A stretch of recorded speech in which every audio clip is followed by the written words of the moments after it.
Jawaban sapu jagat. Suatu malam, muncul pesan di HP saya. Jam 10 pagi harap merapat di. Demikian bunyi pesan itu, mengacu ke sebuah rumah di Bilangan Menteng, Jakarta Pusat.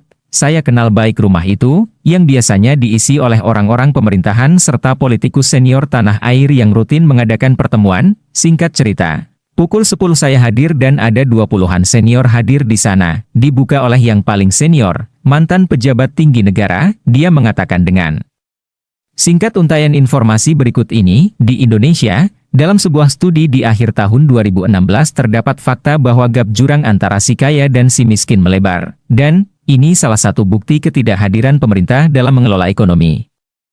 Income antara non-PRI dan PRI semakin menjauh, itu penyebab kegelisahan gonjang-ganjing masalah sosial dan politik saat ini, tidak dilibatkannya swasta dalam berbagai proyek pemerintah, semua disapu perusahaan BUMN, adalah bentuk lain dari sentralisasi ekonomi yang terbukti di banyak negara tidak jalan kecuali pemerintahan otoritarian kapitalis Cina dan Singapura. Pertanyaannya, apakah Indonesia mau meniru Cina?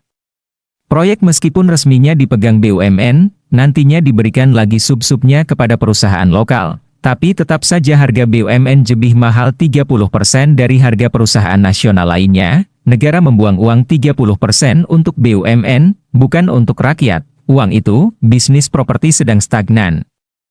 Mati suri, lebih banyak listingan rumah dijual dan peminat beli rendah sekali, bahkan, 6 bulan ini bisa dikatakan tinggal 10% transaksi rumah dibanding 3-4 tahun lalu di bulan yang sama. Total 70% produksi manufaktur dan barang dagangan ada unsur impornya dengan porsi semakin tahun semakin meningkat kandungan impornya, baca, tergantung. Sehingga neraca perdagangan, defisit dan cash outflow membuat nilai rupiah selalu tertekan. Kejahatan narkoba setiap tahun meningkat dan belum menunjukkan data-data penurunan atau ada program yang berjalan dengan baik dalam penanggulangan narkoba. Nilai bisnis narkoba tiap tahun meningkat lebih dari 7%, saat ini lebih dari 60 triliun rupiah, membuktikan kegagalan pemerintah saat ini pula, pendiaman ideologi keras dan anti-Pancasila. Didiamkannya gerakan khilafah dan ideologi lainnya seperti gerakan komunisme yang bertentangan dengan Pancasila, sehingga ketegangan di banyak daerah naik. Dengan bentrokan beralasan ideologi, seharusnya dalam sebuah negara, ideologi itu bukan hal yang harus diperdebatkan, harus satu suara. Kini dalam arena politik, agenda partai setiap saat hanya membicarakan bagaimana caranya agar mereka bisa berkuasa di tahun 2019 nanti. Yang saat ini porosnya digiring oleh Cikeas dan 08, di sisi penguasa saat ini pun isi kepalanya lebih penuh dengan memikirkan cara untuk melanggengkan kekuasaan, dibandingkan memikirkan perannya untuk memahami geostrategi dan geopolitik dunia. Keluhan partai politik pendukung pemerintah yaitu tidak adanya sokongan pemerintah, seperti dicarikan proyek atau diberi bantuan seperti pada zaman SB dulu, kini proyek ditutup ke banyak pengusaha dan politikus, sedangkan partai penyokong pemerintah sendiri tidak disokong, akibatnya, partai kelaparan semua dan bergantung pada pengusaha. Masalahnya, pengusaha yang bermain adalah pengusaha oportunis, yang 80% adalah non-pribumi. Dunia pendidikan tidak terserap ke dunia pekerjaan karena kebutuhan dunia pekerjaannya bergeser dari tahun ke tahun. Sedangkan dunia pendidikannya tetap statis itu-itu saja, tidak mengikuti kebutuhan pasar pekerja, kurikulum pun masih memakai isi mata pelajaran puluhan tahun lalu, hanya ceritanya saja yang diperbarui, semuanya ilmu lama. Di sisi lain, dunia bisnis bergeser dan berkembang pesat. Tamatan sekolah pun harus di-training lagi karena tidak ada link and match antara pendidikan dan pekerjaan. Ini menunjukkan lemahnya Dikti dan Kemendikbud yang tidak ada inovasi. Para lulusan pun bergantung pada sektor non-formal. Dari pemerintah, sektor non-formal juga belum didukung dengan pendanaan untuk UMKM yang memadai. Sektor keuangan perbankan, sejak tahun 1998, menjadi salah satu penghambat laju ekonomi di Indonesia dibandingkan negara yang sama, yang merasakan kesulitan ekonomi pada 1998, semua sudah berubah cara berbisnis keuangannya, dan sudah jauh berkembang termasuk Vietnam, Kamboja, dan lain sebagainya. Jangan lagi bandingkan Hong Kong dan Singapura. Di Indonesia, paling tidak inovatif sisi pembiayaannya, bahkan hanya sektor empuk yang ditarget, yaitu sektor konsumtif.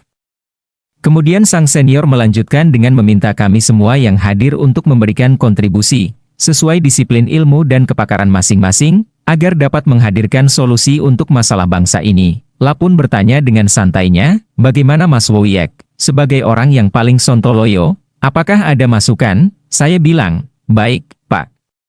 Saya bisa menjawab semua masalah ini dengan sebuah solusi sapu jagat. Satu solusi ini bisa memecahkan setidaknya 80% permasalahan. Itu kalau Bapak.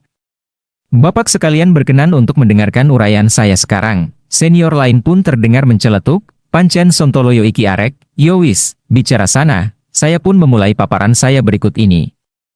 Tentang zaman keemasan Indonesia, sebagaimana kita semua ketahui, ada dua zaman keemasan umat manusia. Zaman keemasan tersebut adalah masa ketika manusia mengalami masa damai dan semua kebutuhan dasar manusia terpenuhi. Kalau pakai teori Maslow, kebutuhan 1, 2, 3 terpenuhi tanpa harus menggunakan tenaga maksimum. Manusia bisa menggunakan sisa tenaga mereka untuk berdiskusi masalah filsafat, berkarya seni tinggi, bisa menciptakan teknologi dan hal-hal menyenangkan lainnya. Di masa itu, seakan manusia sebagian besar waktunya hanya menikmati kehidupan dengan memenuhi kebutuhan keempat dan kelima di teori Maslow, yaitu self-esteem dan aktualisasi diri saja. Gap antara kaya dan miskin semakin sempit. Kebutuhan dasar semua terjangkau, walaupun zaman keemasan manusia itu hanya terjadi di satu atau dua wilayah dunia. Namun, dapat dipastikan di tempat lain, di sisi dunia yang lain, kehidupan pun berjalan aman dan damai meski sederhana. Zaman pertama adalah di Yunani abad 74 SM, itulah periode zaman Plato dan gurunya, Socrates.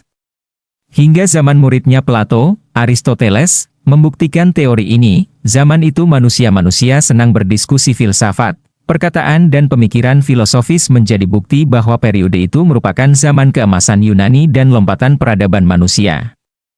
Gedung-gedung berkarya seni tinggi dibangun di sana, semua kebutuhan tersedia sehingga manusia zaman itu sangat memiliki waktu luang untuk bercengkerama filsafat. Lahirlah ide-ide besar dan memberikan pelajaran filosofi berkelas dunia sehingga mewarnai naiknya tingkat peradaban dunia. Dunia pun indah dengan pemahaman filsafat. Berkat filsafat, semua ada hikmahnya. Kemudian, zaman kedua kejayaan manusia yaitu pada abad 14-17 di Eropa, mereka menyebutnya sebagai era Renaissance, yang bisa dikatakan dimulai di Florence, Italia, dengan kebangkitan keluarga Medici lalu menjalar ke Perancis yang memberi istilah nama Rebirth Renaissance tersebut, kemudian menjalar ke seluruh benua Eropa hingga Britania Raya. Puncaknya memang di sekitar abad 16, di masa hidupnya Leonardo da Vinci, Darwin, dan Newton, hingga era revolusi industri, kebudayaan, karya seni dari Michelangelo dan da Vinci, ilmuwan Gutenberg, Copernicus, Galileo, Kepler, penjelajah Marco Polo, Magellan, semuanya lahir dan besar pada periode Renaissance. Karya seni, budaya, tempat tinggal. Semua aspek kehidupan mereka itu mengalami masa ketika kebutuhan 1, 2, 3 tercapai tanpa usaha keras. Kemajuan bisa tercipta karena suasana yang damai dan berbudaya tinggi hadir di saat sempatnya waktu mengisi hari untuk hal lain selain pemenuhan kebutuhan dasar yaitu self-esteem dan aktualisasi diri. Ini merupakan kalimat pembuka ketika saya menjawab pertanyaan seorang senior. Waktu itu, saya diberikan waktu untuk mengutarakan ide saya atas pertanyaan mengenai masalah bangsa Indonesia saat ini seperti dalam tulisan saya malam berikutnya. Saya pun melanjutkan perkataan, jadi, bapak-bapak, kalau Indonesia ingin mendapatkan zaman keemasannya, apa yang harus kita lakukan? Pertanyaan Bapak Senior X di awal, saya katakan bisa. Karena itu, saya harus menyamakan pemikiran bahwa kita ingin seperti zaman Yunani di kala Plato hidup. Kita ingin masuk ke zaman Renaissance di mana revolusi industri tercipta. Indonesia ingin masuk ke zaman tersebut dengan menyelesaikan masalah seperti masalah yang Bapak urai barusan. Benar begitu ya, Pak? Ada sebuah cara yang cepat tanpa harus revolusi menggulingkan kekuasaan, cara-cara makar, demo radikal, itu bukan cara yang Plato lakukan, bukan hal yang dilakukan pada zaman Renaissance, dan selama kebutuhan level 1, 2, 3 masih harus didapatkan dengan menggunakan 100% tenaga dan susah payah. Bahkan baru pemenuhan level 1 saja makan minum setengah mati, Indonesia tidak mungkin masuk ke zaman keemasan tersebut, untuk mendapatkan keindahan, caranya ya dengan cara yang indah pula. Simpul-simpul yang dibangun juga harus indah dan benar. Tatanan bata demi bata bangunannya harus benar. Desain arsitek pembangunannya juga harus benar. Demikian prolog saya waktu itu, sebelum membuka kalimat paparan saya. Agak panjang, memang, tetapi semua dia mudah-mudahan itu artinya mereka menerima pendapat saya.